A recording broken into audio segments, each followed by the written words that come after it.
다시 한번 우리 하나님께 예배드리는 귀한 은혜를 하나님께서 우리에게 주시고, 또 우리는 예배를 하나님께 드림으로 인해서 하나님께 감사를 드립니다. 오늘 가정에서 예배하는 모든 교우님들께 하나님의 귀한 사랑과 또 용서의 은혜와 구원의 은혜가 함께 하시기를 간절히 바랍니다. 코로나19 때문에 가장 많이 쓰는 단어 중 하나가 피해본다, 피해봤다, 또는 피해를 준다, 또 피해를 받지 말자. 피해라는 단어가 전 세상에서, 전 세계에서 모든 사람들에게 유행어처럼 쓰여지고 있습니다. 우리가 마스크를 하는 이유도 남에게 피해를 주지 않으려고, 그리고 내가 덜 피해를 보려고 우리는 마스크를 합니다. 우리가 거리를 유지하고 앉는 것도 남에게 피해를 주지 않기 위해서, 또는 내가 덜 피해를 받기 위해서 손 소독을 하는 것도 피해 때문에 그런 겁니다. 피해를 덜 보려고, 또 피해를 남에게 덜 끼치려고. 중국이라는 나라는 지금 전 세계에 엄청난 피해를 주고 있습니다. 그 나라도 이렇게 하고 싶지는 않았겠지만 어쨌든 그 나라에서 시작된 이 코로나가 전 세계 수많은 사람들에게, 수많은 생활에 어마어마한 피해를 주고 있습니다. 이 세상에서 살아가면서 남에게 피해를 주지 않고 살아가는 사람은 아무도 없을 것입니다. 우리가 산다는 것 자체가 누군가에게는 피해를 주는 그러한 슬프고 아픈 삶입니다. 그래서 우리의 모든 사람들의 마음은 아프고 고통스럽고, 그리고 참으로 그 아픔 가운데서 조금이라도 피해를 감수하기 위해서 노력하면서 우리는 살고 있습니다. 인간은 자연에게 피해를 주고요, 또 자연은 인간에게 피해를 주고, 인간은 동물에게도 피해를 주고, 또 동물은 인간에게 피해를 주고, 인간은 바다의 생물들에게도 피해를 엄청나게 주고 있습니다. 바다의 생물들은 인간에게 그 피해를 돌려주고 있습니다. 사탄이 시작하고 만든 피해는 결국 인류의 모든 곳에, 모든 사람에게, 모든 피조물에게, 동물과 생물계에 차고 넘치고 있습니다. 오늘날 세상의 법정은 피해로 넘쳐납니다. 한때 사랑했던 사이의 사람들이 서로 피해를 받다고 주장하고, 서로 피해를 줬다고 거부하는 건, 그러한 일들이 법정에서 넘쳐나고 있습니다. 그렇게 행복했던 아담과 하와 부부가 죄를 짓자마자요, 서로에게 강력하게 말합니다. 너 때문에 내가 피해를 봤다고요. 너가 나에게 피해를 줬다고 그럽니다. 아담은 이 여자 때문에 내가 피해를 봤다 그러고, 하와는 하나님에게, 하나님이 아름답게 창조해 놓은 뱀 때문에 내가 피해를 봤다고 하소연합니다. 결국 인류에게 엄청난 피해를 입힌 이 아담과 하와의 첫 아들 가인은 동생 아벨을 죽입니다. 동생 아벨은요, 나 피해를 봤다라는 말 한마디 하지 못하고 죽었습니다. 오늘 우리가 사는 세상은 피해로 넘쳐나는 세상입니다. 피해를 보았다는 분노와 피해의식에 가득 찬 세상에 우리는 살아가고 있습니다. 피해만 있는 세상, 피해자만 있는 이 지구에 피해 때문에 상처와 고통과 아픔이 있는 이 세상에 그러면 성경은 왜 성경일까요? 하나님의 말씀은 왜 하나님의 말씀일까요? 이 성경과 하나님의 말씀을 보니까 여기에 용서가 있습니다. 성경에 보니까 용서가 흘러나옵니다. 하나님의 말씀을 보니까 하나님에게서 용서가 흘러나오고 그 하나님에게서 흘러나온 용서가 사람에게로 흘러 들어갑니다. 이 세상에서 유일하게 용서가 기록된 용서의 역사책이 바로 하나님의 말씀 성경입니다. 이 아데소라는 말은 용서입니다. 아데소. 우리가 어떤 말을 할 때 됐어. 예? 됐습니다. 되고 말고요. 그만하면 다 됐습니다. 됐어. 이게 됐다라는 말이 용서라는 말이거든요. 그 앞에 감탄사를 붙어서 됐어. 잘못했습니다. 저를 좀 용서해 주세요. 저를 좀 이해해 주세요. 됐어. 됐어가 용서라는 뜻이에요. 이 말 굉장히 아름답지 않습니까? 우리 한국말 됐어. 헬라어의 됐어하고 똑같은 말이에요. 저도 이번에 이 말 보고 너무나 깜짝 놀랐습니다. 지나간 일 가지고 뭘 그럽니까? 됐습니다. 그런 뜻이. 아데소는 용서하다, 사하다라는 뜻인데 이 아데소는요 무효로 한다는 뜻입니다. 너의 모든 잘못을, 너의 모든 실수를 나는 무효로 한다. 그런 뜻이. 무효가 되고 없어지는 것입니다. 아데소는 없애버리는 것입니다. 더 이상 남겨놓지 않는 것이에요. 아데소는 치워버리는 것입니다. 더 이상 가지고 있는 게 아니에요. 너가 나에게 잘못한 것이 있었니? 됐어. 없애버렸다는 것이죠. 이 용서라는 아데소, 이 말이 잘 표현되어 있는 말씀이 이 말씀입니다. 마태복음 6장 12절에 보면 우리가 우리에게 죄 지은 자를 용서해 준 것 같이 우리 죄를 용서해 주옵소서. 여기에 용서가 들어가 있습니다. 아데소가 들어가 있어요. 우리가 우리에게 죄 지은 자를 아데소 해준 것 같이 우리 죄를 아데소 해주시기를 주님께 기도하는 것입니다. 그 다음에 마태복음 18장 35절에 있는 말씀은 마음의 중심으로 형제를 용서하라는 것입니다. 아데소 하라는 것입니다. 마음의 중심으로 형제의 잘못을 무효화해주고 없애주고 치워버리라는 것이에요. 더 이상 생각하지 말라는 것입니다. 됐어. 됐다라는 거예요. 용서했으니까 됐다라는 겁니다. 자, 여기에 저녁을 아직 안 먹고 오늘 말씀을 듣고 계시는 예배드리는 분이 계십니까? 제가 찐빵을 선물해 드리겠습니다. 찐빵. 여기 찐빵이 있습니다. 찐빵.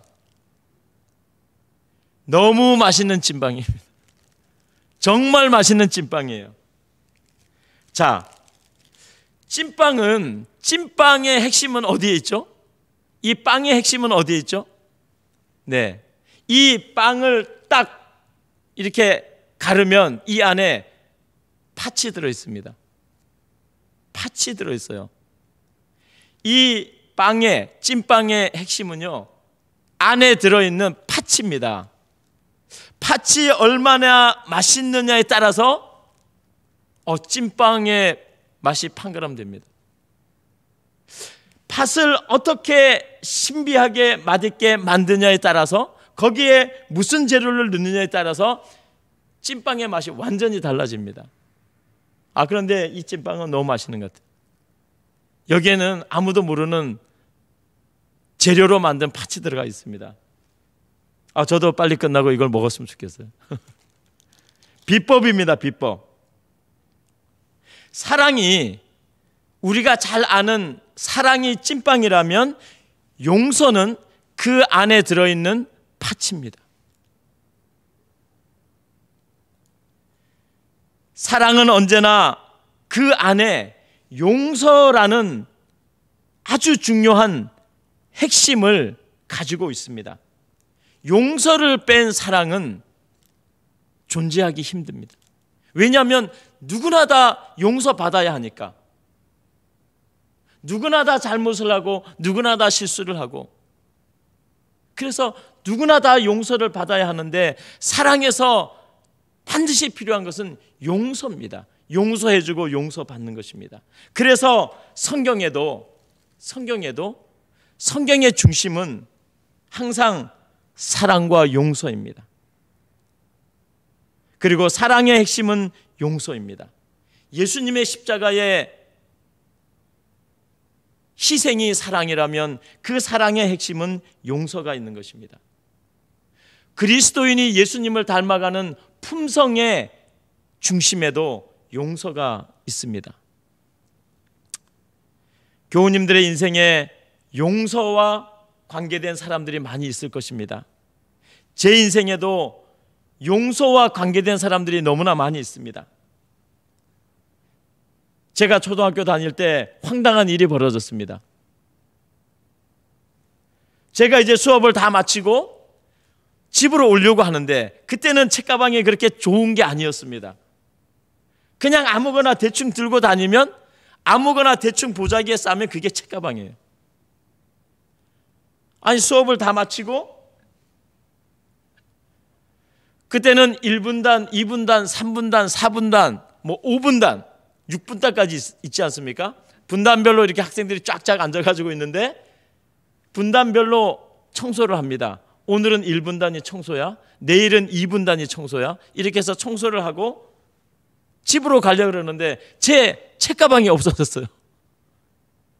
책과 공책과 그 다음에 도시락도 연필도 모든 학용품이 다 들어있는 제 책가방이 없어졌어요. 그래서 아무리 찾아도 책가방이 없는 거예요. 누가 가져갔거나 누가 어디다 정말 깊게 숨겨놓은 거죠. 그날 제가 책가방을 어디서 찾았는지 아십니까? 화장실에서 찾았어요. 화장실에서 책가방을 찾았다니까요. 화장실이 오늘날 같은 수세식이 아니잖아요. 누르면 물 내려가는 수세식이 아니고 이렇게 넓게 된 화장실, 잘못하면 빠지면 밑으로 빠질 수 있는 그런 화장실. 정말 제 친구 중에 저를 그렇게 싫어했던 친구는 아니었는데 제 가방을 가지고 가서 화장실에다 그냥 빠뜨려 놓은 거예요. 얼마나 황당했겠어요. 제가 걔보다 공부를 조금 더 잘했다는 이유로 제 가방을 화장실에 갖다 빠뜨렸어요. 어떤 때는 걔가 더 잘하고 어떤 때는 제가 더 잘하는데 아무 죄가 없는 이 가방을 갖다가 화장실에 빠뜨려 놨다니까요. 중학교 때는 말이죠, 용서와 관계되어 있는 사람들입니다. 중학교 때는 어느 날 제 친구가, 같은 반에 있는 친구가 돈을 잃어버린 것입니다. 그런데 체육 시간에 옷을 갈아입고 제일 늦게 운동장에 나온 사람이 저라는 이유 때문에 선생님이 너가 가져가지 않았냐? 너 교무실로 와라. 저인데 그러는 거예요. 그래서 교무실에 가가지고 체육 시간에 옷을 늦게 갈아입고 운동장에 나갔다는 이유로 범인으로 제가 지목이 돼가지고 선생님인데 손바닥도 맞고 종아리도 맞고 계속해서 너가 가져갔으면 얘기하라는 거예요. 제가 안 가져갔는데. 제가 그날 어떻게 하다 보니까 체육 시간에 옷을 늦게 갈아입고 나갔는데 그때 제가 가져갔다는 거예요. 가져가지 않았는데 가져갔다고 얘기는 할 수 없죠. 근데 하도 맞다 보니까 가져갔다라고 얘기를 해버릴까? 근데 나인데 돈이 없거든요. 가져간 돈이 없거든요. 그래서 결국은 그날 종례 시간 끝나고 학생들이 집에 하나도 못 가고요. 선생님이 돈이 나올 때까지 찾는 겁니다. 그리고 결국은 돈을 가져간 애가 적발이 됐습니다. 나왔어요. 제가 얼마나 화가 났겠습니까? 돈을 가져가지도 않았는데 교무실에 가서 모든 선생님들이 보는 앞에서 제가 손바닥 맞고 종아리 맞고, 그래서 제가 이거 도저히 넘어갈 수는 없다. 아무리 선생님이더라도 내가 넘어갈 수는 없다. 그래서 제가 선생님에게, 선생님, 돈을 얘가 가져갔는데 왜 저를 때리십니까? 왜 교무실에서 선생님들이 보는 앞에서 저를 범인으로 몰아서 저를 때리셨습니까? 교무실에 가셔서 선생님들 다 보는 데서 저에게 사과하셔야 됩니다. 내 선생님이 이 녀석이 대단하네.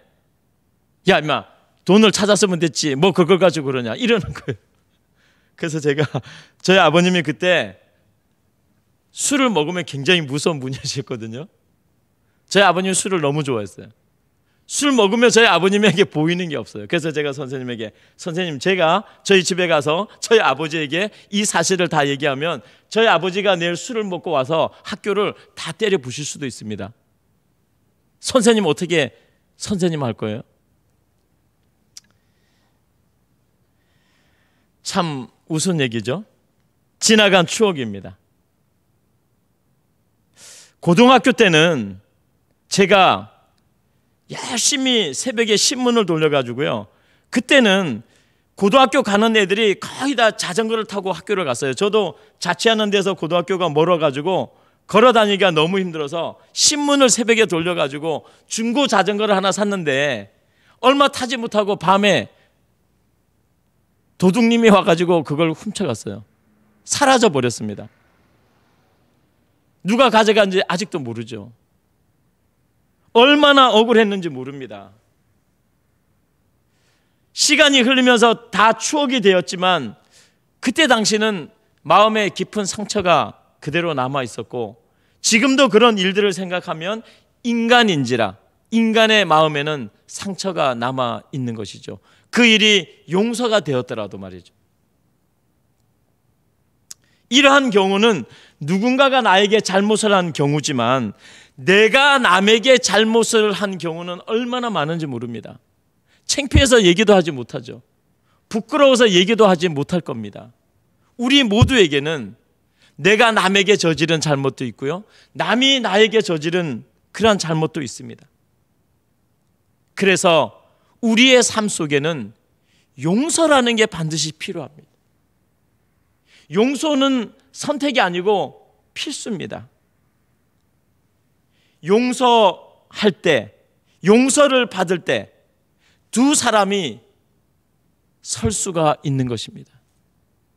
용서하지 않으면요, 두 사람 다 넘어집니다. 두 사람 다 쓰러집니다. 두 사람 다 자빠져서 일어날 수가 없는 게 우리의 인생이고 사람입니다. 사람이 되는 것은 용서할 때 사람이 된다 그러잖아요. 용서가 없으면 이렇게 한 발을 들고 한 발로 이렇게 살아가는 거하고 똑같습니다. 얼마나 불안하겠어요. 얼마나 기우뚱거리겠어요. 그래서 용서가 있는 삶이 균형진 삶이고, 용서가 있는 삶이 두 사람이 다 서서 모두가 함께 서서 살아나갈 수 있는 선하고 착한 길입니다. 우리가 잘 아는 탕자의 비유 있잖아요. 아버지와 큰아들과 작은 아들이 있었는데 둘째 아들이 자기의 모든 재산과 돈을 가지고 집을 나가서 허랑방탕하고 다 쓴 다음에 아버지 집으로 돌아오는 이야기가 탕자의 비유입니다. 성경에 주님께서 비유로 우리에게 말씀하셨어요. 이 이야기가 유명한 이유는 그 속에 용서가 있기 때문입니다. 이 이야기가 용서가 이 안에 없다면 성경에 기록될 이유가 전혀 없었을 것이에요. 예수님께서 이 비유로 성경에 기록하고 우리에게 말씀하신 데는 그 이야기 안에 핵심이, 그 이야기의 중심에 흐르는 물결이 아데소입니다. 아데소, 용서입니다. 자, 아버지는 둘째 아들을 언제 용서했습니까? 둘째 아들이 허랑방탕하고 모든 것을 다 날리고 뉘우쳐서 집에 돌아왔을 때, 그때 아버지가 용서했습니까? 그렇지 않습니다. 아버지가 둘째 아들을 용서한 것은 둘째 아들이 짐과 돈을 다 챙겨가지고 집을 나갈 때 이미 그 아버지는 그 아들을 용서했습니다.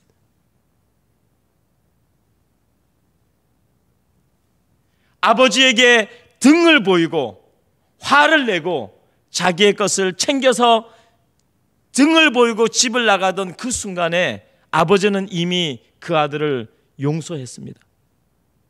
아버지는 마음속으로요, 그래, 너 언제든지 돌아와라. 나는 너를 언제든지 기다릴 수 있다. 등을 보이는 지금 그 순간이 얼굴을 보고 나에게 돌아오는 순간이 있게 되길 바란다고 아버지는 용서했습니다. 거지가 되어서 말이죠, 둘째 아들이 빈 털터리가 되어서 돌아왔을 때 용서한 게 아닙니다. 집을 나가는 순간부터 아버지는 이미 그 아들을 용서했습니다. 신발을 신을 때부터 용서했고요, 가방에 짐을 쌀 때부터 용서했고, 대문을 박차고 나갈 때부터 아버지는 그 아들을 용서했습니다. 그게 아버지입니다. 그게 아버지의 용서하심입니다. 아버지는 나중에 모든 상황이 다 끝나고 둘째 아들이 돌아와서 평안해졌을 때 그때 용서한 분이 아니세요. 아버지의 마음이 가장 고통스러울 때 용서하신 분이 아버지십니다. 그리고 그게 용서예요. 가장 아버지의 마음이 아플 때, 가장 눈물이 날 때, 저 자식을 이대로 내보내야 되나? 라고 하는 갈림길에 있을 때, 가장 가슴이 찢어질 때 이미 용서하시는 분, 그분이 아버지세요. 그분이 어머니세요. 세상이 눈이 멀어서 아버지를 내팽개치고 아버지를 떠나서 세상 속으로 들어가는 그 아들을 바라보면서 너무나 고통스러운 가슴을 안고 아버지는 이미 아들을 용서하고 계시는 것입니다. 그래서 그 이야기가 성경에 기록된 것이죠. 하나님의 용서는요, 우리가 죄를 짓자마자 바로 이루어집니다. 하나님의 사하심은 우리가 실수를 짓고 우리의 허물이 생기기 전에 그분은 우리를 용서하십니다. 아담과 하와가 죄를 지었잖아요, 에덴 동산에서. 그런데 하나님께서 아담과 하와를 찾아와서 아담아 하와야 어디 있느냐? 그런데 용서하기 위해서 찾아오셨습니까? 아닙니다. 이미 용서하셨습니다. 용서해 주기 위해서 숨어있는 아담과 하와를 찾아온 게 아니라 이미 용서해 준 사랑을 가지고 나는 너를 용서했다. 그 용서와 사랑을 보여주기 위해서 찾아오셨습니다. 용서의 길을 마련하시고 용서의 길로 아담과 하와가 들어올 수 있도록 찾아오신 것입니다. 죄지은 아담과 하와와 상담하기 위해서 찾아온 게 아니라 용서하고 회복한 그 길로 이 두 사람이 들어오도록 사랑을 베풀기 위해서 찾아온 것이죠. 십자가 위에서 주님은 우리의 죄를 용서하신 게 아니라 십자가 전에 이미 우리의 죄를 용서하시고 십자가의 죽음을 통해서 그 용서를 확인하시고 확증하신 분이 바로 예수 그리스도십니다. 예수님은요, 사람을 만나고 따져보고 파헤쳐보고 그리고 나서 용서한 적이 없어요. 예수님은 죄인을 만나기 전에 이미 그를 용서했습니다. 이미 그의 죄를 알고 있었어요. 그의 마음의 상태를 알고 있었어요.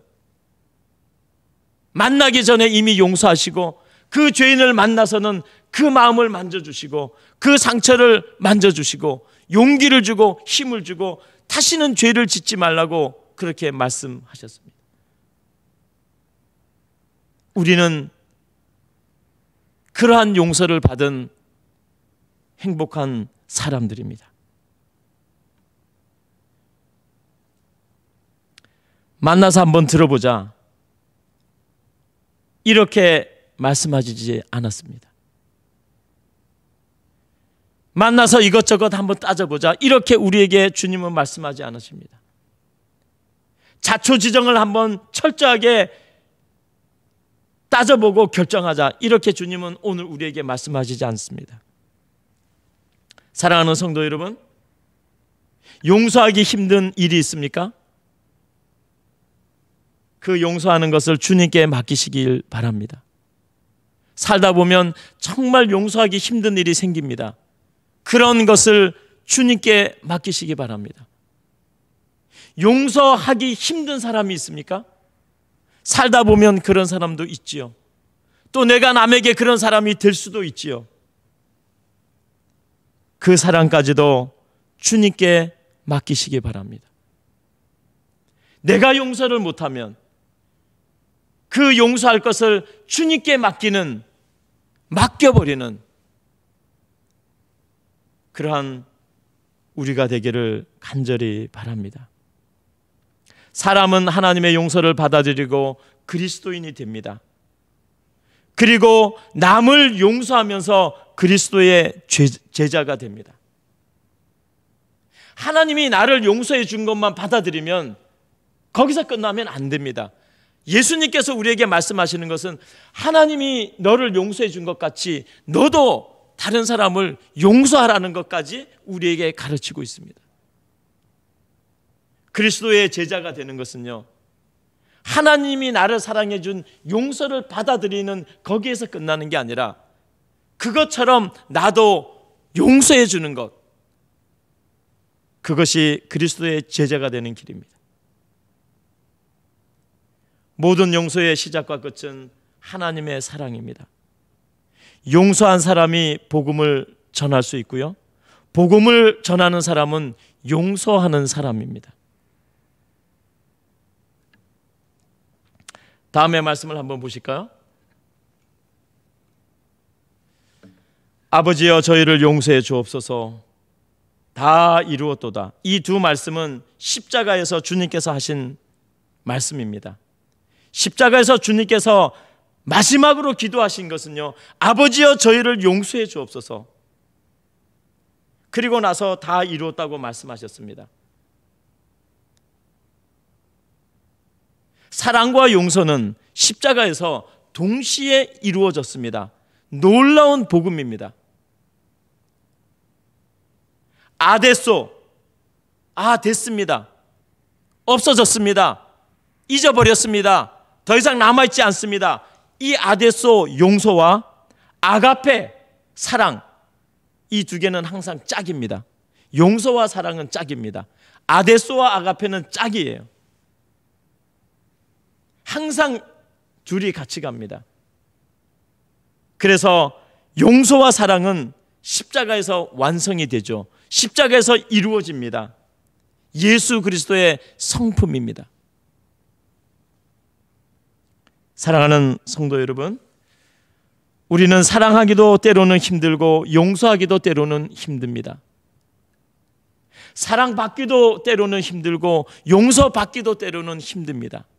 사랑을 주는 것도 어떤 데는 오해를 받고 용서를 베푸는 것도 어떤 데는 어렵습니다. 그러나 사랑과 용서를 포기하지 마십시오.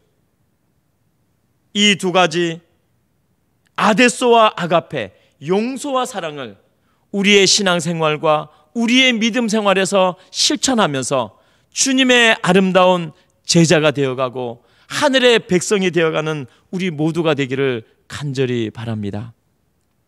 사랑하는 주님,